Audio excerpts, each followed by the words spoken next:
어제 민주당 이재명 대표의 신년 기자회견이 있었습니다. 저는 기자회견을 보면서 정치인으로서 비애감마저 들었습니다. 거대 야당의 대표이자 유력한 차기 대선 주자가 어떻게 표정 하나 바뀌지 않고 온 국민 앞에서 자신의 정책과 노선을 멋대로 갈아엎을 수가 있습니까? 우선 이재명 대표는 민간의 전문성과 창의성을 존중하고 기업의 성장, 발전을 지원하겠다고 했습니다. 말 그대로 그것이 정책으로 반영이 됐으면 좋겠습니다. 그런데 그동안 민주당은 노란봉투법, 또 국회에서의 증언 감정 등에 관한 법률, 상법 개정안 등 기업을 옥죄는 악법을 남발했습니다. 최근에는 시중 운영장들을 불러 언론사 광고비 집행까지 시비를 걸었습니다.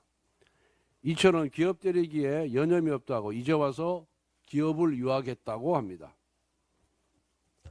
스토킹 범죄자의 사랑 고백처럼 끔찍하고 기괴합니다. 또 이재명 대표는 자본시장 선진화로 코리아 디스카운트를 해소하겠다고 했습니다. 세계적인 추세인 상속증여세, 법인세 인하를 두고 부자 감세라고 선동한 정당이 어디입니까? 바로 민주당입니다.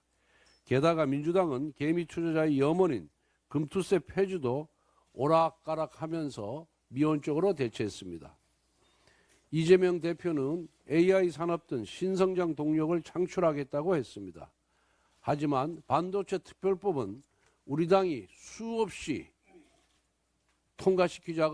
통과시키자고 요청했음에도 불구하고 아직까지 이런저런 핑계를 대면서 여기에 응답하지 않고 있습니다. 무엇보다 신산업에는 막대한 전력이 필요합니다. 안정적인 전력 수급과 전력망 인프라 개선이 필요합니다.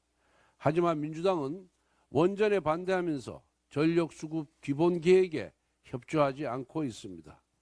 전력망 확충법 역시 민주당의 비협조 때문에 국회의 문턱을 넘지 못하고 있습니다. 충분한 전력 생산 없이 신산업을 육성하겠다는 것은 쌀 없이 밥을 짓겠다는 것과 똑같습니다. 이재명 대표는 국가의 미래 산업을 놓고 국민을 기망하고 있는 것입니다. 한편 이재명 대표는 한미동맹 강화도 약속했습니다. 하지만 과거에 소련은 해방군이고 미군은 점령군이라고 발언하지 않았습니까? 그리고 2017년 대선 시기에는 주한미군 철수도 각오해야 된다고 말하지 않았습니까? 또 종북주의 정당인 진보당과 22대 총선에서 선거연합도 하지 않았습니까? 이재명 대표는 자신의 브랜드인 기본소득마저도 재검토하겠다고 했습니다. 이건 정말 잘한 결정이라고 생각합니다.